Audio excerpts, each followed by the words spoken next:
व्यक्तं जनं चराचरम् तत्पदं न दर्शितं जनं तस्मै श्री गुरुवे नमः। गुरुदेव महेश्वर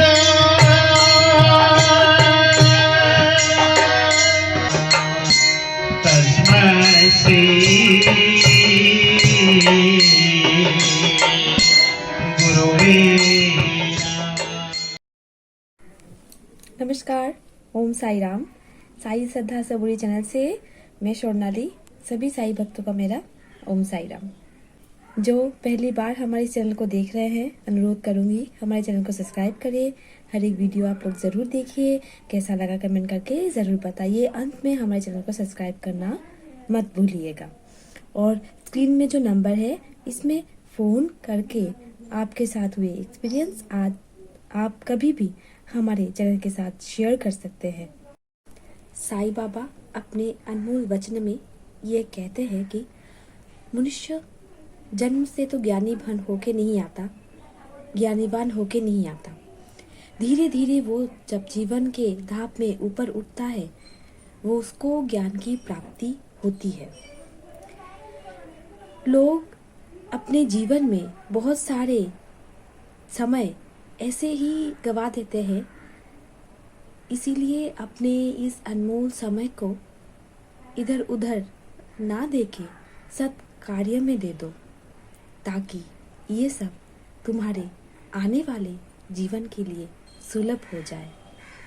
हमारे एक साई भक्त जिनका एक्सपीरियंस आज हमारे साई श्रद्धा सबूरी चैनल के साथ उन्होंने शेयर किया है, अनुरोध करती हूँ उनका एक्सपीरियंस ज़रूर सुने और कमेंट करके आपका जो भाव है हम लोग को ज़रूर बताइए। आप लोग का कमेंट बहुत ही ज़रूरी है और आप लोग का प्यार भी बहुत ज़रूरी है, जिसके लिए हम इस चैनल को और आगे लेके जा सके। इसीलिए अनुरोध करती हूँ, सब्सक्राइब करना मत भूलिए।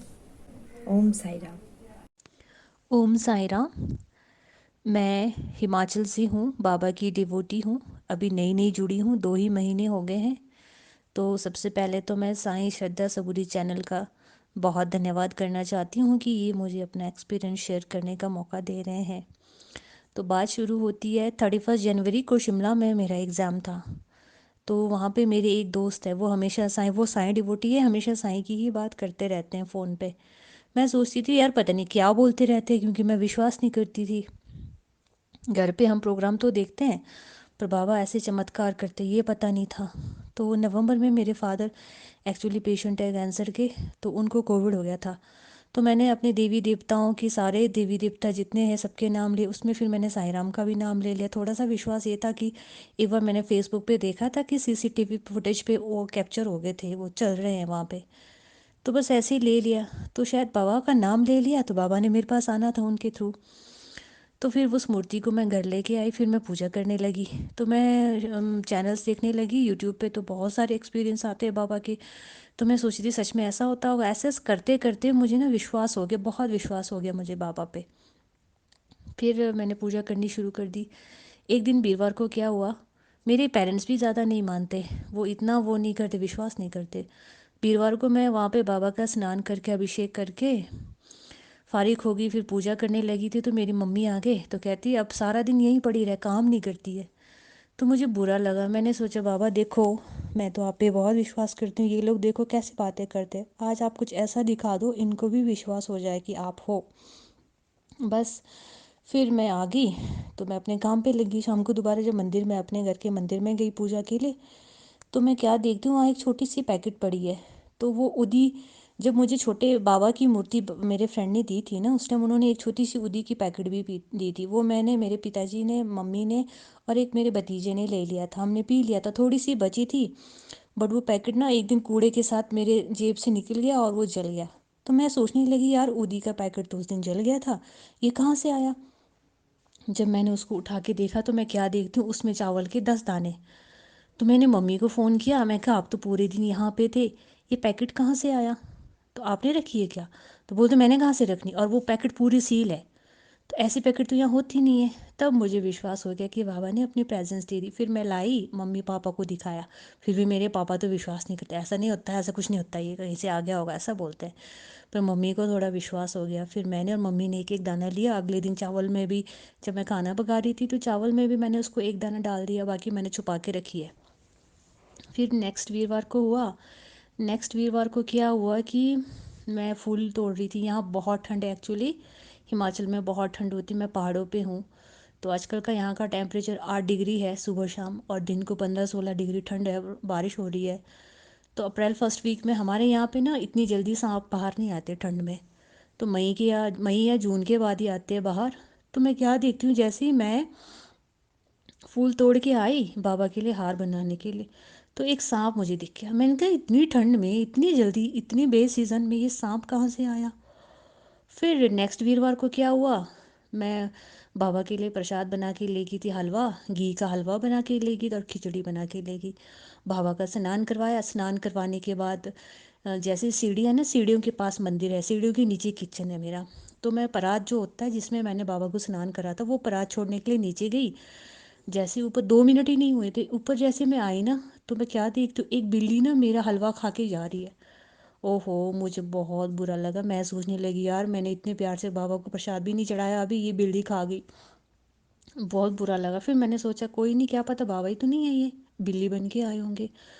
फिर मैंने अपने शिमला वाले फ्रेंड को फ़ोन करके बोला, देखो यार यहाँ पे एक बिल्ली आके ना मेरा प्रसाद खा गई। वो हंस के कहने लगा तेरा प्रसाद चढ़ गया बाबा को। तो मैंने सोचा चलो कोई नहीं, अब जो भी होगा, तो मैं किचन में और भी पड़े हैं वहाँ, मैं वहीं से चढ़ा देती हूँ बाबा को। फिर मैंने ये सोच की कि कहीं बाबा ही तो नहीं थे, थोड़ा सा खुद भी खाया और आधा बचा हुआ मैंने गाय को खिलाई, पर मैंने वो मंदिर में नहीं चढ़ाया। फिर घर से मैंने बाद में प्रसाद चढ़ा दिया। फिर शुरू में मेरे को ना एक दिन बाबा फिर सपने में आए, खड़े थे, तो कहते बाबा कहते मुझे सबूरी रख। फिर सेकंड टाइम में मुझे सपना आया, बाबा कहते मुझे इतनी सारी उदी दे रहे, और उदी कैसा था, यहाँ का एक लोकल अनाज होता है ना, वो अनाज था। और ना मैं संभाल ही नहीं पा रही, इतनी ढेर लगी हुई। बाबा कह रहे थे तेने तो सारी सिंक में गिरा दी। और फिर थर्ड टाइम में भी फिर बाबा फिर सपने में आए, ऐसे बैठे थे मासूम से चेहरे, बस दर्शन ही देते, बोला कुछ नहीं। एक बार फिर सपने में आए तो जब चौथी पांचवी बार फिर सपने में आया तो इतनी उदी दी है बाबा ने ना मेरे घर पे ना, इतनी उदी उदी भर दी। फिर अभी 10-12 दिन पहले की बात है, फिर से बाबा सपने में आए, मैं सोई थी। मुझे उस टाइम ये फील हुआ ना कि बाबा सपने में नहीं आए थे, वो सच में आए थे। उन्होंने मुझे जगाया, और जगाया तो आँखों से ना, और आँखों के बीच से, माथे से ना एक रोशनी निकली, फ्लश निकला जैसे कैमरे से निकलता है। तो वो जैसे ही मेरे को पड़ा ना, तो मैं एकदम उसको सहन नहीं कर पाई, मैं बेसुध हो गई। मुझे उस टाइम तो ऐसा लगा कि बाबा आ गए। अरे ये क्या हुआ, बाबा सच में आ गए। मुझे ऐसा लगा कि बाबा ने मुझे नींद से जगा दिया, और मैं ये सोचूं कि सच में बाबा आ गए, बाबा आ गए। मैं ऐसे घबराई, और जैसे ही वो रोशनी निकली ना, तो ऐसा लगा कि बाबा ने मुझे बुला दिया। अब मुझे समझ में नहीं आया कि वो रोशनी क्या थी। उन्होंने या तो मुझे कुछ दे दिया, या मेरे अंदर से कुछ चीज़ें निकाल दी, कुछ मेरे कर्म या कुछ ऐसे उन्होंने कुछ कर तो दिया, कुछ तो हुआ। पर मुझे ऐसा फील हो रहा है ना उस टाइम भी, कि बाबा मुझे दर्शन दे चुके हैं, और मुझे फिर बुलाने की कोई हिप्नोटाइज कर दिया। मुझे हिप्नोटाइज करते हैं ना, जैसे भगवान लोग पहले भी ऐसे दर्शन देते थे, तो फिर बाद में उसको बुलाते थे माया से। कुछ मेरे साथ भी ऐसे ही किया लगा मुझे, मेरे को समझ ही नहीं आया क्या हुआ। अगले दिन 2 दिन के बाद फिर मैंने साईं गीता चैनल वाली दीदी को कॉल किया। मैंने कहा दीदी परसों बाबा आए ना, और ऐसी रोशनी निकली, मुझे जानना है क्या हुआ वो। तो कहते दीदी कि मैं ना शिरडी में हूँ, तूने बहुत अच्छे टाइम पे फ़ोन किया मुझे, तो तेरी हाजिरी लगी। फिर मैंने कहा दीदी ठीक है, अगर आप वहाँ हैं तो एक नारियल और फूल चढ़ा देना मेरी तरफ से। तो दीदी कहते अंदर तो कुछ भी लेके जाने को नहीं है। फिर मैंने कहा अच्छा, तो आप ऐसे करना 100 रुपये चढ़ा देना, मैं आपको गूगल पे से यहाँ से 100 रुपये दे दूँगी। फिर वो दीदी ने कहा ठीक है। उसके बाद मैं काम पे लगी। मैं काम करती रही। दिन को ना मुझे इतनी हिचकी आने लगी, 12:30 बजे के करीब हिचकी आई रही, 15 मिनट से ज़्यादा हो गई। पानी पी मैंने इतनी बड़ी गिलास में पानी, फिर भी हिचकी ना जाए। फिर भी काम करती रही। फिर फ्री होके जब मैं बरामदे में बैठी तो वॉलपेपर देखा, वॉलपेपर पे बाबा हंसते हुए नज़र आ रहे हैं। मैंने कहा बाबा आज आप इतनी खुश क्यों हैं, ऐसा क्या हो गया। और वहाँ मुझे इतनी हिचकी आ रही, कौन मुझे याद कर रहा हो, कहीं बाबा ही तो याद नहीं कर रहे हैं। जैसे ही मैंने ऐसे सोचा कि कहीं बाबा ही तो मुझे याद नहीं कर रहे हैं, तो मेरी हिचकी बंद हो गई। यार ये क्या हो गया, सरप्राइज़ हो गई। मैं इतनी देर से बहुत कुछ कर रही हूँ हिचकी रोकने के लिए, हिचकी रुकनी। तब मुझे याद आया कि आज तो साईं गीता दीदी से मेरी बात हुई थी, उनको मैंने बोला था 100 रुपये चढ़ाने के लिए, शायद वो अंदर गए होंगे, अंदर जाके दर्शन करके आए होंगे। मैंने उनको फटाफट फ़ोन किया, मैंने कहा दीदी आप चले गए? बोलते हाँ मैं दर्शन करके आ गई। तो मैंने दीदी को बताया मुझे इतनी हिचकी लग रही थी, और जैसे मैंने सोचा कि साईं गीता दीदी अंदर पहुंच गए होंगे और शायद बाबा के पास मेरी हाजिर लग गई होगी, बाबा को चढ़ा दी होगी, तो ऐसे सोचती दीदी मेरी हिचकी चली गई, 15 मिनट से मुझे कंटिन्यू हिचकी आ रही है। तो दीदी बोलते देखा बाबा तुझे कितना प्यार करते हैं। मैंने बाबा से प्रे किया कि आपको बहुत सारे भक्त प्यार करते हैं, याद करते, आप भी उनको कभी मत भूलना, उनको याद रखना, देख तुझे सबसे पहले बाबा ने याद किया। बोलते मुझे इतना रोना आया, इतना रोना आया। और जिस दिन मुझे चावल की पैकेट मिली ना, उस दिन भी मैं बहुत रोई। और शुरू में जब उन्होंने, जो दोस्त ने मुझे मूर्ति दी थी ना, उस टाइम भी बाबा को मैंने आजमाया था एक अपने पर्सनल एक्सपीरियंस के लिए, वो हो गया। तब भी मुझे बहुत रोना आता है जब भी ऐसे होता है। तो बस मेरे साथ ये सब हो ही रहा, आजकल ये सब चल ही रहा है, कुछ ना कुछ होता ही है। बस मेरा यही एक्सपीरियंस है, बस मैं यही बताना चाहती हूँ और सारे डिवोटीज़ को कहना चाहती हूँ कि सबूरी रखो। बाबा ने तो मुझे खुद अपनी ज़ुबान से बोल दिया सबूरी रख। ओम साई राम।